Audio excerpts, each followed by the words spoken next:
In the heart of Kings Norton, Birmingham, stand two buildings that have witnessed over 600 years of history. The old grammar school and the Saracen's Head have been at the centre of scholars, royal visits, and even the struggle for women's rights. But despite receiving a major restoration grant in 2004, today they find themselves once again on the buildings at risk register. How did these remarkable buildings, which have survived centuries, fall into neglect just 2 decades after their restoration? This is the story of Kings Norton's treasures and why they should be restored once more.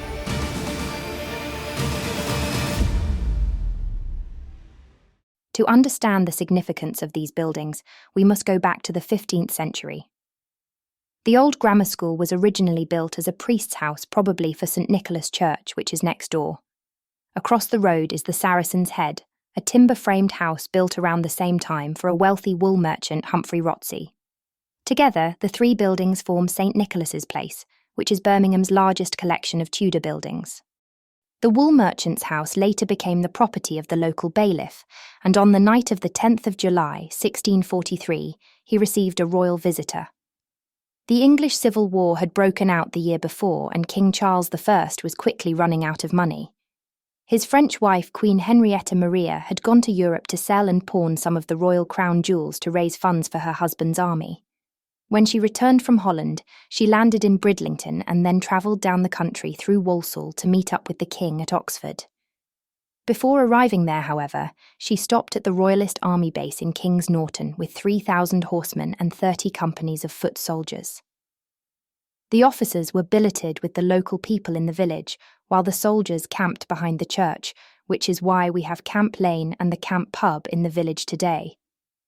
The Queen slept in what is now known as the Queen's Room at the Saracen's Head, the best room in the house overlooking the church, the old grammar school and the green. The year after her stay in Kings Norton, the Queen was forced to seek refuge in France and didn't return until her eldest son Charles II was restored to the throne in 1660. Over the years, extensions were added to the building, and it once housed a row of medieval shops, but by the early 19th century it had been converted into an inn, which is how it came to be known as the Saracen's Head. In 1930, the brewery gifted the building to the church, and it was subsequently used as the parish office. Going back to the old grammar school, it is one of the oldest school buildings remaining in the country. It's believed that the oak roof timbers were felled between 1434 and 1460. You can still see faint traces of Tudor carvings in the timber, which is thought to have been carved to ward off evil spirits. Other carvings still visible are where generations of students sharpened their penknives to cut nibs into quill pens, and also old graffiti on the headmaster's desk. During Henry VIII's reign, Henry Saunders was paid a £10 annual salary for being a schoolmaster here.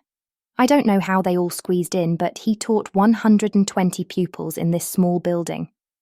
Among them was a local ironmonger's son named Alexander Avenon.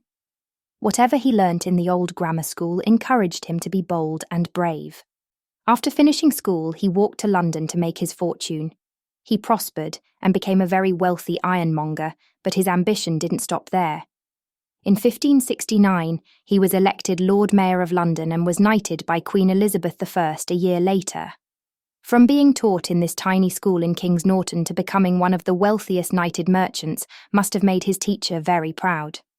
The school's most famous headmaster was Thomas Hall, who had the position from 1629, but he was also a preacher at St. Nicholas's Church and was a big collector of books.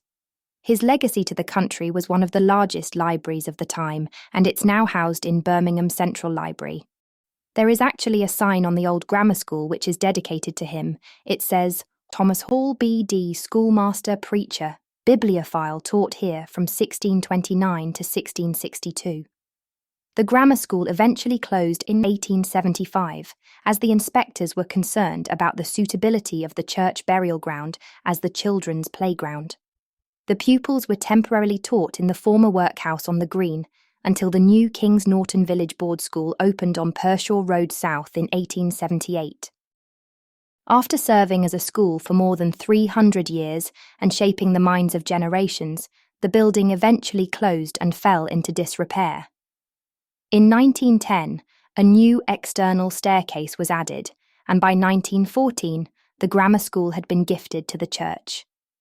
However, before this transfer, the building narrowly escaped devastation. The old grammar school found itself intertwined with another battle, this time for women's rights.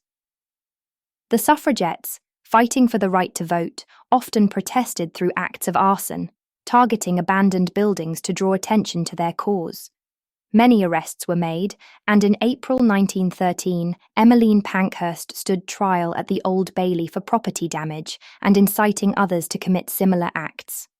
As the school had been permanently closed, it became a potential target. However, its beauty ultimately spared it.